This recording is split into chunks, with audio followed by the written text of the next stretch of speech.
But Apple's, of course, they've seen some direct benefits as well.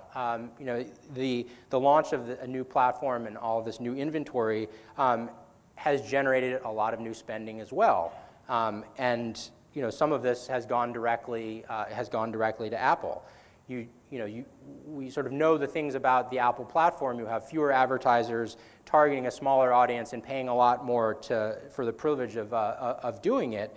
But in any case, all of that new spend, a lot of that new spend has actually, you know, changed the way and made Apple a significant player in the mobile advertising or in mobile display advertising in a very short time. You know, their market share has more than doubled in the space of a year, and if you consider how long or really how short Apple has been in the market, that's a pretty significant growth. You know, it hasn't all been smooth sailing for Apple, of course. You know, the challenges that Apple faces are by now fairly well known. You know, there's the necessary limitation when you have a siloed network with exclusive inventory. It necessarily limits the reach that you're going to get with that advertising, and of course cost is an issue as well. You know, the $1 million CPM in the title of the session is something of a red herring, but the fact is that iAd is not going to be for everyone just simply because of the cost involved for running a program. If you're a marketer who's just getting into mobile advertising and you have a relatively limited budget, iAd may be beyond your means. And yes, you know, the first wave of iAd advertisers are getting an innovation return, but you know, the halo of innovation, even with Apple, can't last forever. And you know, again, you know, we've seen some high-profile brands, including Adidas and Chanel, who were scheduled to launch an iAd now defect. You know, and the way it's been reported is that Apple's sort of trademark tight control has played a role in their defection from the platform. Now, the person I spoke with at Apple sort of said that these rumors were overblown, but it does kind of fit the story where if you have a CEO who is involved down to the level of designing the box in which your device comes in, the idea of maybe controlling how an ad looks that goes on the network that his company is running, it kind of fits with that story. So, you know, I think somewhere in there, the story will come out. But you know, whether these events are just a bump in the road or a more serious pothole for Apple, it kind of remains to be seen. But either way, whatever the ultimate consequence for Apple, it's unlikely to derail this broader trend towards richer ad units. And in this regard, mobile is in many ways following an evolutionary path that the desktop that we've seen with online advertising. So, you know, richer ads will progressively come to dominate the mobile landscape over the next 2 to 3 years as brands start to put a lot more money behind awareness and perception. And you see a lot of growth and a lot of spending coming towards video and display advertising and the sight, sound, and motion and emotion that these kinds of ad units bring that can really better convey brand attributes and sort of tell a richer story. You know, and finally, you know, one of the things that, you know, we talk about in terms of iAd is that the size of the audience is necessarily limited.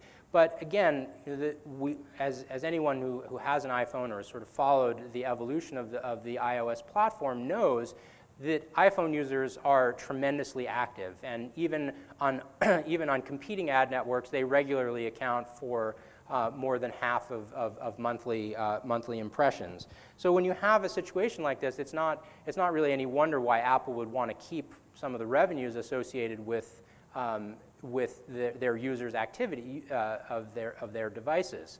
And you know, in Apple, for Apple is really all about the platform. So again, this kind of completes as another complete piece to Apple's platform. You know, Apple iAd is always going to be premium inventory, catering to a premium audience, but that audience is going to grow. iAd is going to come to the iPad next month when the iPad gets an operating system upgrade.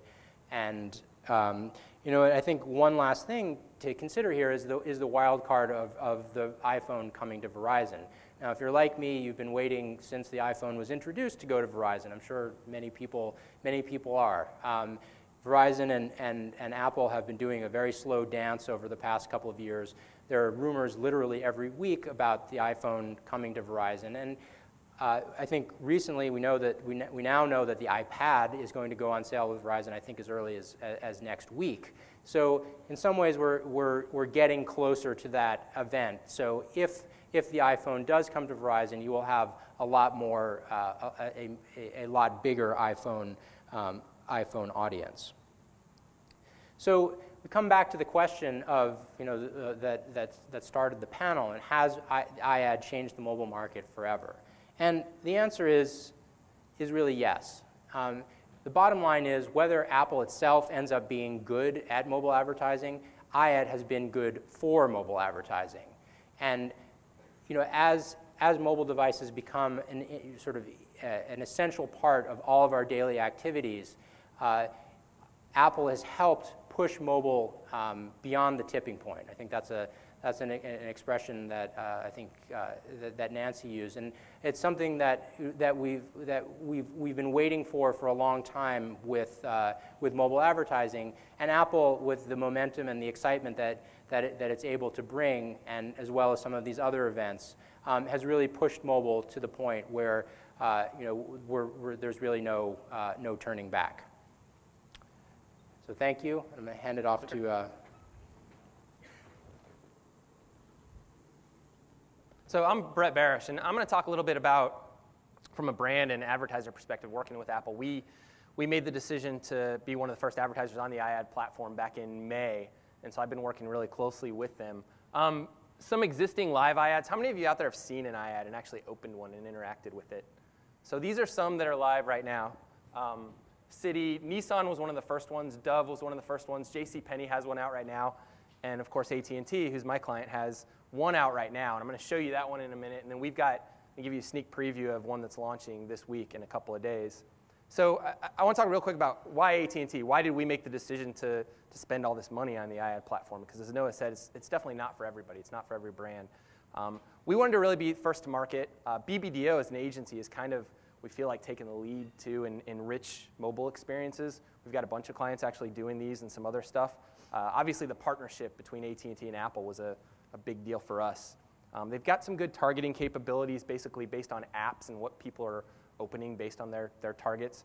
And the biggest one for us, though, which was the no-brainer, was telecom exclusivity. So when Apple came to us and offered this to us, we kind of couldn't say no, because can you imagine having one of our competitors that you may have mentioned, advertising to our customers on the iPhone? It wouldn't have been a good thing for us. Some challenges, just real quick, in working with them. We talked about the reach. There's about 16 or 17 million iPhones out there. It also works on the iPod Touch, but I think more users are seeing these on the iPhone. Creative control is a big one, and you've been reading a lot about creative control, and does Steve Jobs really look at every single one of these iAds and approve it before it goes live? And a lot of advertisers and brands are getting frustrated with Apple. The truth is, from our perspective and the way we've been working with them, is they've actually brought some pretty smart people to the table, some good mobile user interface people that know how consumers are interacting on this device, and they make good suggestions and recommendations, and we work pretty closely with them. One of the challenges is reporting, so they have their own analytics capabilities, and they provide some detailed reporting, but the truth is there's no benchmarks right now. So they tell us things like, people are spending 55 seconds with your iAd when it's open. Is that good, though? And that's what our clients ask us, and we really don't know right now, and we won't for probably several more months. They also don't allow any third-party analytics, so we use a lot of dynamic logic and Nielsen IAG to report on purchase intent and message recall and things like that. We get none of that right now.